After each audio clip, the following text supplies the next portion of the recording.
A Rainha do Inoto, Emília Freitas, parte 11, 54. Eis como foi o despertar dos que sonhavam com chuva de diamantes. No sábado à tarde, o capitão Maturi voltava de um passeio aos arredores. Tinha ido visitar os parentes que fossem ao espetáculo daquela noite, quando o som de uma viola o conduziu aos tamarindos do córrego dos cajueiros. De repente, seu cavalo estacou em frente do rancho dos ciganos. O tocador de viola, sentado em cima de um bisaco, acompanhava duas ciganas que cantavam a desafio. A mais alta e morena cantou a copla seguinte: quem sabe quantas estrelas vão luzindo pelo céu? Quem sabe a quantos amores meu amor tira o chapéu? A outra cigana respondeu: meu amor tira o chapéu olhando para uma menininha. Se ele me deixa por ela, são coisas de minha sina. Tornou a primeira: são coisas de minha sina cantar ao pé da viola, mas porque eu sou tão pobre, nunca me sai da cachola. Repetiu a segunda: nunca me sai da cachola, que meu tem é traidor, como Herodes, como Judas que vendeu nosso Senhor. Continuou a outra: quem vendeu nosso Senhor porque querem mais dinheiro, pois o tinir das moedas é filtro de feiticeiro. E as ciganas, olhando para Maturi, que falava com o cigano Fortunato, começaram a louvá-lo, como fazem os cantadores dos sambas sertanejos. É filtro de feiticeiro para quem sabe possui o faro bom de negreiro, como o senhor Maturi, replicou a outra cigana. Como o senhor Maturi, ninguém sabe ter escravos. Cose negro na fornalha, tira grilhões, mete cravos. Tira grilhões, mete cravos, mas foge de lobisomem. Tem medo, dá umas penadas de pretos mortos à fome. O valente senhor do engenho, com o pelo arrepiado como um cavalo magro em noite de trovoada, partiu como uma flecha, pois não lhe agradou muito os olhares esguelhados que lançavam um grupo de ciganos que riam às escancaras dos improvisos intencionais. Chegou em casa ao anoitecer, quando os da companhia começavam a acender as lanternas do circo, ornado de bandeirinhas vermelhas e amarelas. Era aquela uma grande festa para a localidade. O senhor Trabuco trouxera uma orquestra e dispunha de um guarda-roupa riquíssimo. O povo foi acomodar-se o melhor que pôde nas bancadas da plateia, e o capitão Maturi com a família e os parentes se repimpavam nas cadeiras da frente. Uma girândola de foguetes do ar deu sinal do começo do espetáculo. Correram duas meninas sobre os cavalos, trabalharam o elefante, King e Fiel, que fizeram muitas habilidades. O senhor Trabuco, que não era outro mais que o sargento Marcos, fez muitas sortes de mágicas até a entrada da grande hipnotizadora, que, fitando os circunstantes e agitando os braços em todas as direções, disse: durmam todos. Os espectadores adormeceram de repente. Estão em macios leitos, não é assim? Estamos, responderam 300 vozes. Agora está chovendo diamantes, disse ela. Sim, como são lindos. Vamos apanhá-los. E os espectadores do circo, sem se atropelarem, faziam gestos de quem agarra os punhados alguma coisa no chão e nos ares, guardando-o depois nos lenços, nos bolsos e até no regaço. A noite vai alta, disse a hipnotizadora. Guarde ao lado de si seus diamantes e durmam tranquilos até o romper do dia. O povo tornou a sossegar, reclinado nas cadeiras e no encosto das bancadas, mas cada pessoa abraçada a seu tesouro. A hipnotizadora retirou-se, e lá fora já a esperava toda a companhia em ordem de marcha. Quando um raio de sol penetrou pela empanada do pavilhão, os espectadores do circo despertaram pelos gritos do capitão Maturi. As armas! As armas! Estou roubado! Como? Correu para ele o feitor Mourão, pálido como um defunto. Os negros, Mourão! Os negros! Nenhum na senzala! Que está dizendo, Sabino? Disse Dona Vicência, precipitando-se para fora do circo, na frente do povo que saía em um atropelo medonho. Já viu se estão trabalhando na Baixa do Capim? No canavial ou no engenho? Já corri tudo, não encontrei ninguém. Ninguém! Era uma vozeria infernal, ninguém se entendia. Foram os diabos dos ciganos, de parceria com o ladrão do trabuco. Deixem estar, assassinos. Seu espelho almoça sarapatel. E o capitão Maturi, com o feitor e os seus quadrilheiros, começaram a selar os cavalos e a reunir espingardas, cravinotes, facas, terçados e foices. Cada um trazia as carreiras, a arma enferrujada que na noite anterior havia ficado esquecida no canto da casa. Os pobres da vizinhança voltaram com manifesta indiferença para suas choupanas. Eram poucos amigos do capitão Maturi, o terror e flagelo daquela localidade. Uma pobre velha mendiga que viu passar na estrada o troço armado e soube do ocorrido ajoelhou, ergueu as mãos para o céu e disse: Deus tarda, mas não falha. Foi o braço divino que te vingou a morte, filho do meu coração. Arrimo da pobre velha. Eles irão mendigar como eu, em paga do sangue dos pobres e dos escravos.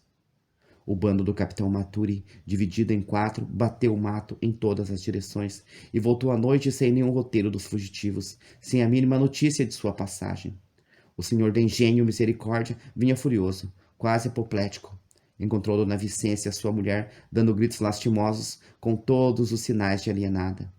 Eis como o despertar dos que sonhava com chuva de diamantes. 55. Libertou 100 escravos e cativou 2 moças. Às mesmas horas em que os brancos entravam para o circo, os pretos, esquecidos até pelo feitor Mourão, no burburinho da festa, se reuniam em frente à senzala para ouvirem a mística Susana. Esta, em estática postura, com os olhos no céu, desfalava como inspirada por Deus. Ela tinha explorado o fanatismo supersticioso que o velho Anastácio plantara na alma boçal dos tristes companheiros em proveito deles próprios, desde o momento em que chegou ao engenho que se impôs pelo misticismo. Tirou num saquinho que trazia uma chusma de bentos, rosários, medalhas e santinhos e distribuiu com eles. Já há 3 noites que depois do serão rezava com os seus companheiros de infortúnio um terço à mãe dos desamparados, de forma que naquele espaço tão curto tinha adquirido mais predomínio sobre os escravos do capitão Maturi que ele em muitos anos de castigo. Eis porque não lhe foi difícil, durante as primeiras horas do espetáculo, reuni-los em frente à senzala, e depois fazê-los seguir em procissão para fora do engenho, a fim de ouvirem o missionário que pregava à borda do mar. Susana seguia na frente, levando erguida uma cruz de madeira toscamente talhada. Quando chegou ao sítio combinado, apareceram os ciganos, que, pondo cerco à tropa dos pretos, agarraram-nos repentinamente e foram sacudindo-os nos barcos, que se faziam logo ao largo em busca do Grandolim, preparado com antecedência para receber a carregação de pretos. A rainha do Inoto deu suas instruções ao comandante do Grandolim e dirigiu-se para bordo do tufão. Ela tencionava demorar-se no porto do Recife até a realização do casamento de Helena com Zoroastro.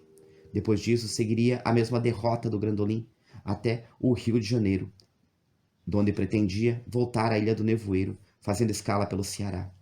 Os pretos deviam ser distribuídos como trabalhadores livres nas fábricas e nos estabelecimentos rurais que a rainha do Inoto possuía nos estados de Alagoas, Sergipe, Bahia, Espírito Santo, Rio de Janeiro, São Paulo e Paraná. O Grandolim levantou o ferro sem a mínima desconfiança da competente visita do porto. Naquela mesma tarde, a rainha do Inoto convencia Helena de que devia apresentar-se na sociedade pelo braço de um esposo. À noite, depois da cerimônia religiosa dos casamentos de Zoroastro com Helena e de Marcos com Amélia, ela voltou para bordo do tufão.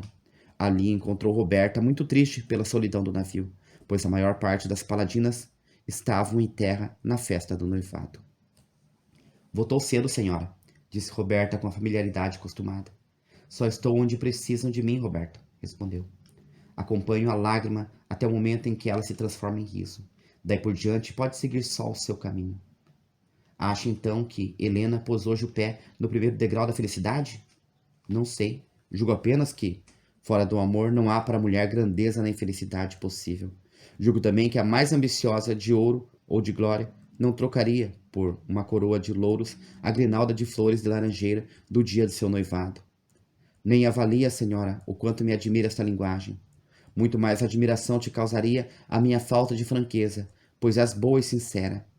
Devo te aparecer tal qual sou, e não transfigurada, como faço com outras paladinas. E vós vos transfigurais?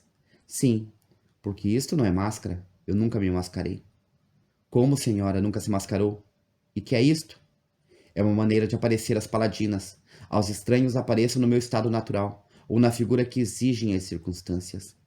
Admirável, exclamou Roberta. Mas por que só a elas oculta o seu rosto? Porque de tão perto podem surpreender algum sinal fisionômico que denuncie a fraqueza do meu coração, os delírios de minha alma. Ouve, eu nunca enganei ninguém com falsas aparências. Meu ideal foi o caráter. A coisa que mais me irrita é a falta de sinceridade. Mas tenho a mania de obscurecer o mundo físico do eu que existe em mim, todo desequilibrado, pois o meu gênio varonil, O meu espírito forte não está de acordo com a ternura de meus sentimentos, com a debilidade de meu coração de criança. É por isso que vos disfarçais diante dos que vos rodeiam, disse Roberta, já compreendendo. O mundo é mau. Zomba da grandeza da alma, ri dos sentimentos elevados, principalmente da mulher. É certo, Roberta. Quando a mulher atira um punhado de flores, o homem lhe responde com braçados de espinhos. E isto quando não lhe pode atirar com uma chuva de lama. Bravo, senhora. E acabais de libertar 100 escravos e cativas 2 moças. Seguem as pegadas das outras mulheres, respondeu ela. Ah, senhora, disse Roberta com tristeza. Já não se lembra da pobre Licina e de outras a quem tende servido de Cirineu para ajudá-las a carregar a cruz do matrimônio? Se não me lembrasse dela, a carta que ainda há pouco recebi do Pará me lembraria, disse a rainha do Noto. E como vai a pobre Licina? Recobrou o juízo, cuida da casa perfeitamente, veste-se, sai a passeio e lê livros religiosos. E o bom do marido, como vai ele? Onofre Montano está regenerado. Mas o seguro, disse Roberta, foi quem pagou 50 contos pela ladroeira. Não importa, já tem pago outras que são infrutíferas. E esta vale a felicidade de uma mulher e a regeneração de um homem, volveu a rainha do Inoto. Depois, se ele tivesse perdido a questão com o seguro, eu lhe pagaria os 50 contos, contanto que mudasse de vida. Pior é se ele tornar para o que foi, disse Roberta receosa. Poderia ser assim, respondeu a rainha do Inoto, se ele não recebesse, de 10 em 10 dias, com a chegada do paquete, uma carta lembrando-lhe o contrato feito com o sargento Júlio Pequeno, na noite do incêndio. Ah, senhora, sois proveniente, quase como um deus? Não blasfemeis, Roberta. Não é blasfêmia, senhora. É a maneira hiperbólica de falar. Dizei-me, Zoroastro perdoa a mãe? Não há ofensa que não se deva perdoar a um inimigo, quanto mais a uma mãe. A pobre senhora está arrependida, e se o filho não se reconciliasse intimamente com ela, eu o abandonaria e recusava-lhe a mão de Helena. Deus queira que ela seja feliz, senhora. Há de ser, porque Zoroastro é um moço de caráter muito distinto e dedica-lhe amor sincero, respondeu a rainha do Inoto. Quando deixaremos este porto? Perguntou Roberta. Amanhã, às 7 horas. 56. O assalto dos cajueiros. Era 1 hora da tarde. O movimento na rua do ouvidor começava a crescer como o do banzeiro nas águas do Amazonas. Ouvia-se aqui um rodar de carros e de carroças, ali um bater de campainhas de todos os lados, um farfalhar de sedas de envolto com a escala de toadas dos vendedores de doces e de jornais. Da loja do Ranier saiu um dandy, trajando jaqueta inglesa e calças bojudas. Trescalava ao Poponax e pisava de leve com as botinas reluzentes e bicudas. Dirigiu-se ao ponto dos bondes de Botafogo e ali parou numa esquina para falar com um homem de idade avançada, rosto cor de cobre, com manchas vermelhas, barba inteira e olhos raiados de sangue. Como vai o negócio? Perguntou-lhe o dandy. Bem, respondeu o homem de olhos raiados de sangue. Sabe o negócio qual é? Sei. É dos nossos. Sou. Entretanto, não o conheço. Tem razão. Entrei para a sociedade esta noite passada, depois de uma parada de Lansquenet, em que perdi 2 contos de réis, que foram ganhos pelo comendador Massaranduba. O João Sagaz, disse o moço, quase ao ouvido do outro. Diga-me, por favor, a senha do dia, disse o homem dos olhos vermelhos com uma certa desconfiança. 9 lune, disse. De fato, temos hoje lua nova. Portanto, à meia-noite, escuridão completa. Volveu com um riso significativo.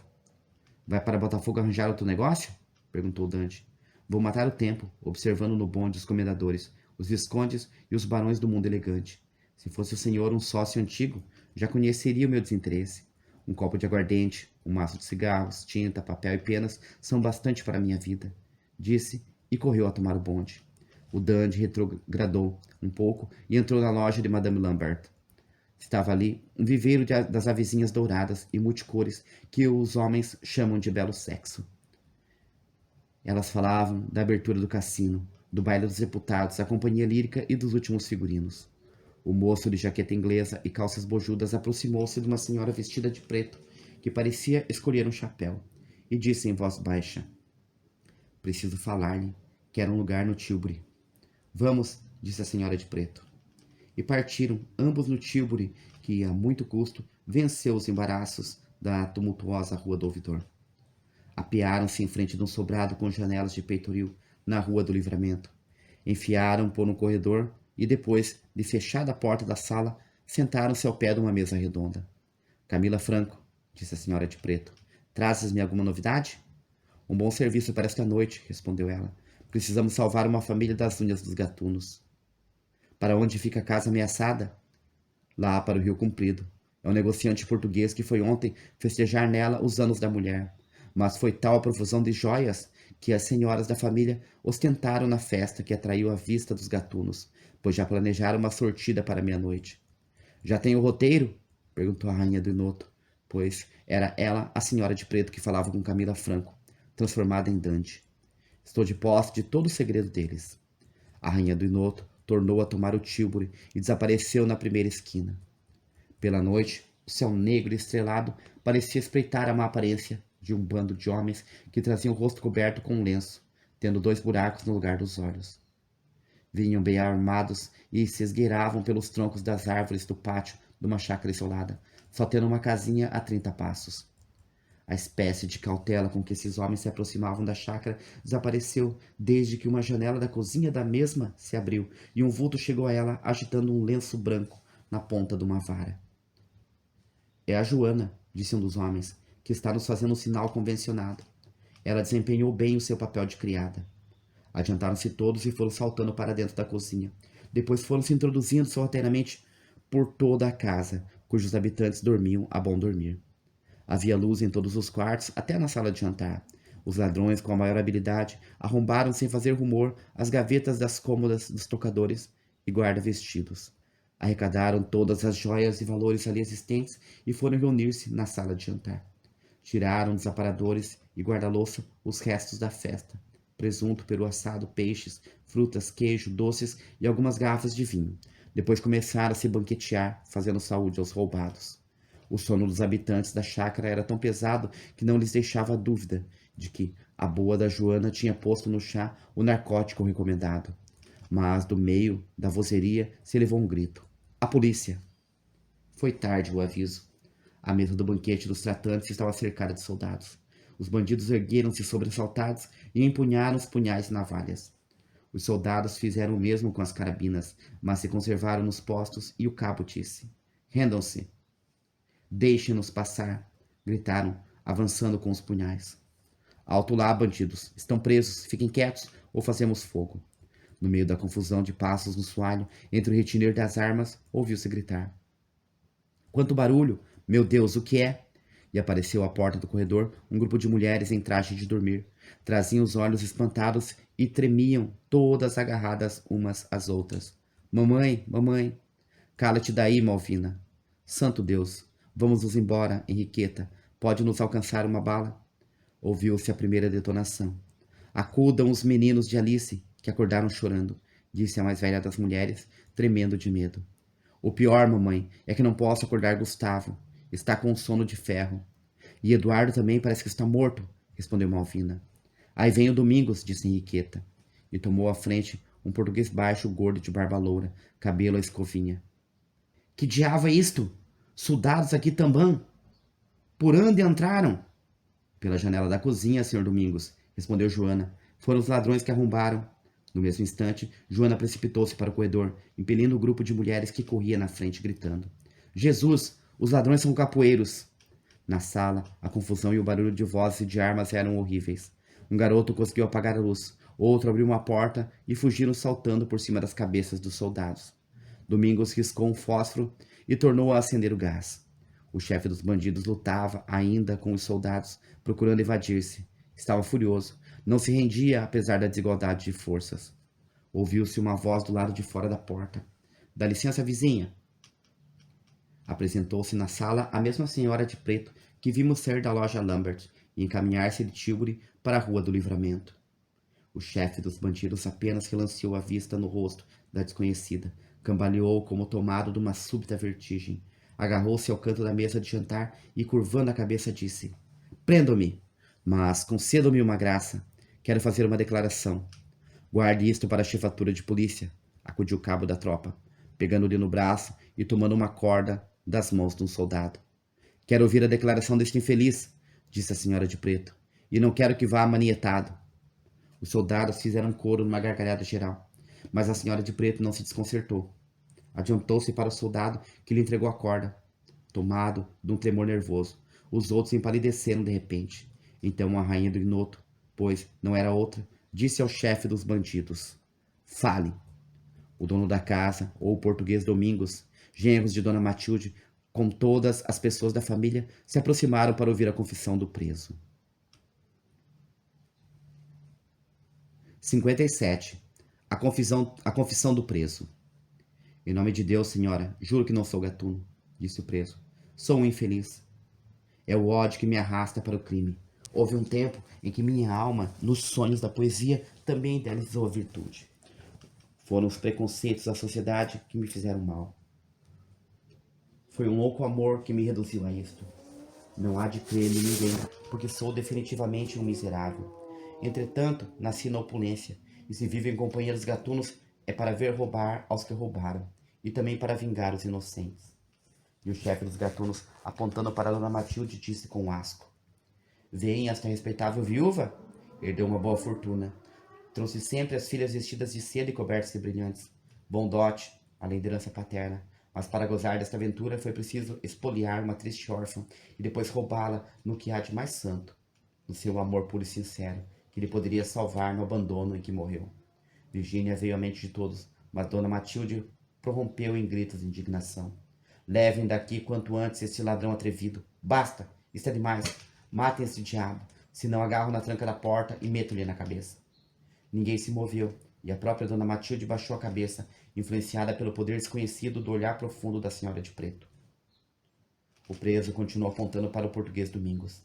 Este homem, que todos cortejam, porque chegou à corte com a bolsa e as mãos cheias de dinheiro, foi fornecedor de um batalhão em uma das províncias do norte, e de parceria com o comandante encheu a barriga à custa dos pobres soldados, enquanto os infelizes arruinavam o organismo com gêneros podres, e além disso, escassos. Domingos criava banhas à custa de trapaças, estelionatos e contrabandos. Muitos órfãos ficaram sem pão, muitas viúvas sem teto e muitos anciãos sem calçado, somente pela faina gananciosa deste miserável de casaca. E amanhã, por todas as ruas por onde passar, seria apontado como uma besta fera. Um escândalo da mesma sociedade em que Domingos ostenta o seu orgulho. Apresenta sua comenda a bordo dos paquetes, no teatro lírico, nos clubes e por toda a parte onde apresenta-se com a família coberta de brilhantes. Domingos quis reagir, mas o mesmo poder que subjugou Dona Matilde subjugou também o genro, e o preso continuou com tristeza, modificando o tom áspero da voz em que falava. Fiz-me chefe dos bandidos para vingar-me do desprezo da sociedade a que ela pertencia. Mas nada partilho dos saques dos meus companheiros. Não ambiciono riquezas, e vivo somente das recordações de minha visão de outros tempos. Perdi-a de vista, não sei onde, para o ideal de minha mocidade à beira-mar, à vista dos coqueiros, das velas das jangadas de minha terra natal, e minha alma chora ainda por ela. Ah, quanto teria sido feliz se a janelinha de minha triste habitação fosse a de um cárcere eterno, que ficasse eternamente olhando para o jardim onde lia ou bordava aquela mulher ingrata e má. Digo má porque causou a desgraça de minha vida. Ela não era má, era antes um conjunto de perfeições. A natureza adotou seu corpo com todos os encantos que se pode imaginar em uma mulher. A providência enriqueceu-lhe o espírito com as fulgurações do gênio e fez-lhe transbordar o coração de sublimes virtudes, mas deu-lhe um defeito, o orgulho. Ela viu meu sofrimento e, com sua acostumada indiferença, deixou-me cair no abismo em que me lançou o desespero. E, voltando-se para o oficial da tropa, disse: Procure na terra esta mulher fatal. Encerre-na por mim, que fui vítima de sua atração funesta. Todos os semblantes exprimiam uma admiração curiosa. A senhora de preto aproximou-se mais do preso e disse com voz pausada e doce: Não me inodeis a memória de uma desventurada com suposições injustas. Não foi o seu orgulho a causa de vossas desgraças, foi a vossa conduta. Deixai-vos conduzir à prisão. Sofrei resignado o castigo de vossos atos e ficai certo de que uma mão providencial vos salvará, por meios desconhecidos. O infeliz curvou a cabeça e seguiu na frente dos soldados com os olhos baixos, os braços caídos e o andar compassado, como de um autômato. O dia vinha amanhecendo e já começava o movimento da antiga capital do Brasil. À noite daquele dia, os que liam os jornais da tarde deparavam com a seguinte notícia: Em Rio Comprido, pela madrugada de hoje, foi assaltada pelos gatunos a chácara do negociante português Domingos Lisboa. Eles arrombaram a janela e, aproveitando-se do sono dos habitantes da chácara, apoderaram-se de todos os valores em dinheiro e em joias que existiam ali. E enquanto se banqueteavam com os restos de iguarias que encontravam na sala de jantar, foram cercados pela força de polícia, a qual teve nesse mesmo dia um aviso muito singular, dado por meio de uma carta anônima. Infelizmente não foi possível agarrá-los todos. Desses endiabrados capoeiros, só o chefe da quadrilha, o célebre Jaime Ortiz, acha-se preso e segue amanhã com os degredados para Fernando de Noronha. 58. Um episódio da vida da rainha do Inoto. Depois de uma manhã chuvosa, veio a tarde tão linda como nos dias de verão. No firmamento azul brilhava o sol, pendendo para o ocaso e banhando de luz a relva orvalhada e as flores do jardim. As borboletas brancas passavam em bandos doidas de alegria. O céu desmaiado e sereno, docemente triste, derramava na alma da rainha do Inoto um punhado de recordações da infância e dos primeiros anos de sua mocidade. Ela estava debruçada na varanda do lindo chalé e fitava pensativa as águas da baía do Rio de Janeiro. Havia sobre o balaustre, ao lado dela, um vaso com uma roseira, cujos ramos pendiam-lhe sobre a cabeça. A tépida viração da noite embalava na hastia uma rosa meio aberta, e parecia dizer, em sua muda linguagem, saudades do passado. Se alguma das paladinas do nevoeiro pudesse ver ali a rainha do Inoto, sem o disfarce da máscara, recostada ao parapeito, com a frente pendida na mão e a face sucada por uma lágrima, talvez que pudesse adivinhar o seu segredo. Mas só Fiel, deitada a seus pés, erguia para ela o seu olhar lânguido e triste, como o rumor das ondas que se quebravam na praia. A infeliz tinha acompanhado com a visita a fumaça de um barco a vapor, que se afastava e, comparando o seu fumo evoluindo-se no ar às ilusões da vida, chorou. Ouviu passos na sala imediata e retirou-se da varanda com seu disfarce habitual. Entrou Clara Benício, acompanhada pela muda Odete. Salve, sol do Noto, disse ela, eclipsado de nossa vista. Bem-vinda seja a interposição da luz entre mim e minhas companheiras, respondeu com tristeza. Sofrei, senhora, exclamou Clara Benício, mudando de tom alegre que tinha falado. Por que estás triste? Porque vou chegando ao fim da jornada da vida e receio não encontrar porto. Mal vos compreendo, senhora, mas vejo que tendes na alma uma dolorosa impressão, uma enfermidade, talvez. Sim, daquela que não tem nome na vossa ciência, que os médicos não conhecem e só um Deus a pode curar.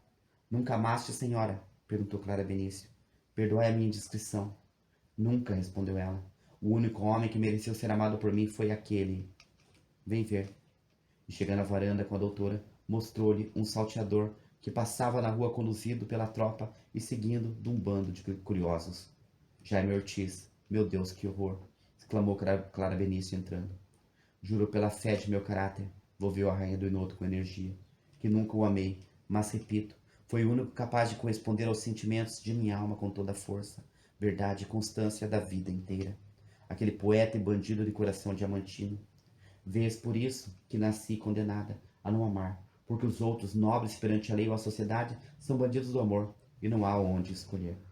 Pobre Ortiz, exclamou Clara Benício compungida. Quem diria que, com tão má tendência, possuis um coração tão aprimorado? Sim, disse a rainha do Inoto. O mundo tem desses contrastes. E falando a esmo como no sonambulismo de um sono profundo, dizia: Ah, já vai lá, bem longe, o tempo que, engolfado em um interminável sonho poético, num idealismo infinito, pouco se me dava do que existia ao redor de mim. Não ouvia as falsas lisonjas dos impertinentes proclamadores da formosura. O mundo exterior só existia para mim pelo lado estético das graças da natureza. Seus encantos não me deixavam tempo para as apreciações particulares de salão. Clara Benício estava admirada daquela expansão espontânea tão avessa ao gênio da rainha do Inoto. E ela continuava. Havia eu completado 15 anos, e foi justamente por esse tempo que Jaime Ortiz me viu pela primeira vez. Era uma bela manhã de maio. Passeava com minha mãe pelo campo e juntava em ramalhete as flores que colhia. Depois, continuou ela, viu-me algumas tardes abordar a sombra de uma parreira. Por aquele tempo, Jaime Ortiz habitava com sua velha mãe o miserável pardieiro, que deitava as janelas para o jardim de nossa casa. Vendo-o sempre pregado ao peitoril da janela, com o livro aberto entre as mãos, e os olhos fitos às árvores do nosso pátio, ou na varanda de nossa casa, nem de leve me passou pela ideia a verdadeira causa daquela assiduidade, pois tive o ingênuo pensamento de considerá-lo louco. Comuniquei essa ideia à minha mãe, e ela, na experiência de sua idade, tendo compreendido primeiro a infeliz paixão de Jaime Ortiz, abanou tristemente a cabeça e disse: é preciso deixares por algum tempo as tuas flores, ao menos enquanto lhes esvoaça em roda um inseto venenoso. Deixei por algumas manhãs de descer ao jardim, mas depois, com os olhos cheios de lágrimas, pedi-lhe que não me separasse de minhas roseiras, meus bugaris, cravos e sempre vivas. Ela comoveu-se, sabia da minha predileção pelas plantas e deixou-me continuar na vista habitual a minha família de vegetais. E todas as manhãs e à tarde, quando o sol morria deixando no horizonte rosadas nuvens, ia sentar-me no portão da chácara para ver brincar as crianças dos vizinhos. Então, pela rua quase deserta, via pausar Jaime Ortiz, com aquela cor bronzeada, aquela barba espessa, cabelos meio longos e anelados, as pernas arqueadas, trocando os pés, pondo o direito onde devia pôr o esquerdo, e senti uma espécie de repulsão misturada de condolência. Ele cravava-me um olhar terrível. Aquele olhar tinha a cor vermelha da lava do vulcão. Uma vez atirou-me uma carta e ela ficou sobre a calçada. E fugi medrosa, e o infeliz tornou a guardá-la no peito e desapareceu. Minha mãe ralhava-me sempre pelo meu descuido nesses passeios. Temia que ele me apunhalasse, e não poderia perdoar-me o sacrilégio de amar-me com tal paixão. Embevecida nos doces sonhos dos primeiros anos, eu nada via. Nada percebia da grandeza daquele afeto, da enormidade daquela dor. Muitas vezes encontrava entre as flores do jardim versos escritos com a veemência de um grande coração de verdadeiro poeta. Neles taxava-me injustamente de cruel e de pérfida. Nunca enganei a ninguém, mas lhe perdoo a cegueira, pois uma vez que estava expressando palavras de ódio e de desprezo contra a vida, vomitando injúrias contra a sociedade, alguém pronunciou por acaso o meu nome. E ele, na maior fúria em que estava, embriagado, cambaleando, deixou cair o copo em pedaços no chão da taverna. Amegou a voz, pendeu a cabeça para o balcão e acabou soluçando. E este homem, que nunca conseguiu o simples prazer de trocar comigo duas palavras em uma conversação banal, teve a coragem de amar-me, sem esperança há 15 longos anos. Pobre Ortiz, o teu louco amor foi um terrível anátema para meu coração amaldiçoado por ti, réprobo eternamente. A rainha do Inoto entrou a cismar, e a doutora Clara Benício perguntou: nesse tempo Jaime Ortiz já era salteador?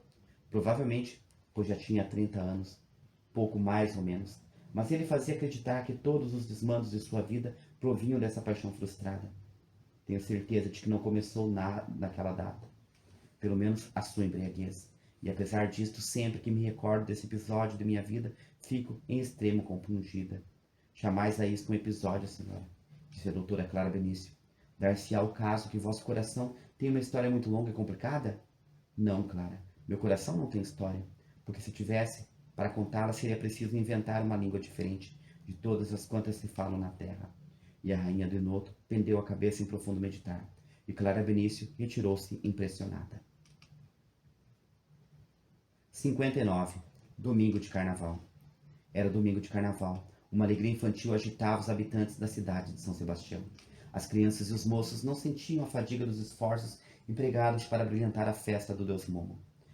A dobrar esquinas, a correr pelas ruas, via-se, ao som das flautas, dos violões, das caixas e das trompas, bandos de mascarados em diversos caracteres, sérios, interessantes, bizarros e até irrisórios.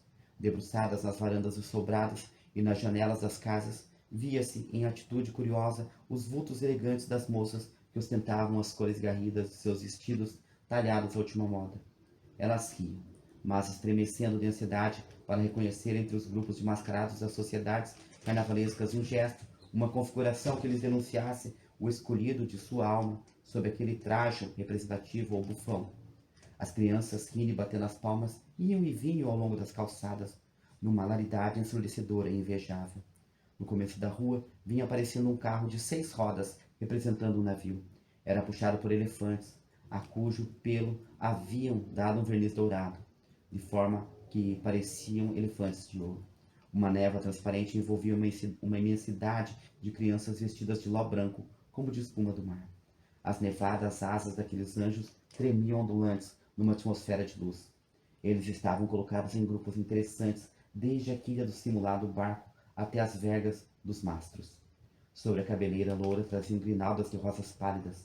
Uma orquestra de violinos e flautins acompanhava o hino seráfico, que elas faziam ressoar no espaço de uma doçura enlanguecedora e mórbida.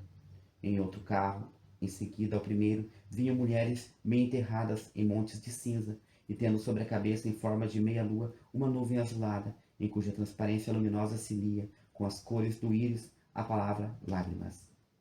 Vinha ainda um terceiro carro, representando uma embarcação pintada de negro, mas que parecia envolta em uma aurora boreal. Aos lados, escaleras cheios de ninfas, náiades, dríades e naiadríades. Dentro do barco vinham todos os deuses e deusas da mitologia. Seguia-se este carro uma ordem de mascarados representando o trabalho. Trazia cada um na mão direita um instrumento que simbolizava a indústria ou o ofício que exercia. E na mão esquerda a bandeira da associação onde se lia Trabalho e Coragem. Seguiam-se os representantes da ciência com a divisa Luz e Penitência. Entre eles, a química dava a mão à medicina. O mascarado que representava a ciência de escapulário distinguia-se por uma serpente enrolada no braço, como símbolo da prudência, e trazia ao lado um galo. Depois vinham a zoologia, a botânica, a mineralogia, a retórica, a filosofia e a matemática. Nos grupos que representavam as belas letras e artes, distinguiam-se os representantes da música. Vinha um com o título de Jubal, o inventor do saltério e da harpa no ano de 1040 da criação do mundo. Outros representavam ainda os maestros, os cantores e cantoras de raro merecimento, que têm dado brado nas principais cortes da Europa. A sociedade dos representantes da pintura traziam à frente uma grande bandeira com os nomes das 4 escolas de pintura mais célebres da antiga Grécia: Sicyone, Corinto, Rhodes e Atenas. O dístico da escola florentina era apresentado por seu fundador, João Cimabue. Seguia-se-lhe os principais pintores: Michelangelo, Buonarroti, Leonardo da Vinci, Andrea del Sarto e Daniel de Volterra. Depois, o fundador da escola romana, Rafael de Urbino, o fundador da escola flamenga, Jan van Eyck, e muitos outros de outras escolas. A literatura também tinha muitos representantes, figurando os principais escritores da Europa e da América. A poesia estava no carro da frente, de pé, sobre o passadiço do simulado barco em que iam as crianças louras, vestidas de branco e coroadas de rosas. No carro pintado de negro e envolto numa aurora boreal, entre os deuses e deusas da mitologia, estava de pé sobre uma meia coluna de coral um vulto de mulher. Ela trazia um longo vestido muito negro, primorosamente tecido de penas de aves. Seu manto era de arminho. Sobre a cabeça via-se uma coroa de ouro, mas em forma de espinhos entrelaçados. O cetro que ela sustentava vinha coberto de pedras preciosas e rematava por um foco de luz. Aquela imensa procissão de mascarados percorreu as ruas, arrancando bravos e servindo de assunto a todas as conversações das salas. Já ao cerrar da noite, chegou ela a um largo e parou defronte de uma casa de boa aparência. Ali os parentes reunidos se regozijavam na contemplação de seus filhos. Um rancho de crianças que dançavam na sala ao som do piano tocado por uma mocinha de 14 anos. Desceu do carro a poesia e acompanhou a mulher vestida de penas negras e de cetro luminoso na mão, e entrou com ela na sala da dança infantil. Fez-se ali um silêncio profundo, e todos concentraram sua atenção nas recém-chegadas, principalmente na do cetro. Esta foi direto ao piano, e enquanto a mocinha acompanhava-lhe as palavras, ao som de um recitativo, ela expressava-se com voz doce e triste nesses versos dedicados à infância. Oh, leda e doce infância, efêmera ilusão, aos poucos evoluindo, em breve esvaecida, és tu somente a fé, o riso da esperança, a rosa da ventura, o favo, o mel da vida. Que fada tão benigna aquela que pudesse cortar em vossas almas as asas da razão, deixar-vos pequeninas assim a vida inteira, alegre no brinquedo e leso o coração. Depois deste descuido, que súbita vertigem, no brusco despertar, em lago de amargura, pois vem a mocidade barqueira que nos leva da praia do sossego, do porto da aventura. Os anos, como as ondas no curso da viagem, em trevas converteram a luz de minha aurora. Ó anjos de inocência, crianças que folgais, sorri hoje por mim, que eu choro-vos agora. Apenas ela terminou, a menina ergueu-se do piano e exclamou: Mamãe é... Não pôde acabar. A mascarada pôs a mão enluvada sobre os lábios, apertou-a sobre o coração e, batendo com o cetro sobre o tapete, como se fosse uma varinha mágica, espalhou-se sobre o soalho uma grande quantidade de diamantes, rubis, topázes, esmeraldas, turquesas, safiras e outras pedras preciosas. Ela fugiu precipitadamente para a rua com a outra companheira, que representava a poesia, e as crianças, ávidas de curiosidade e doidas de alegria, apanhavam as pedras preciosas como se fossem confeitos. Continua.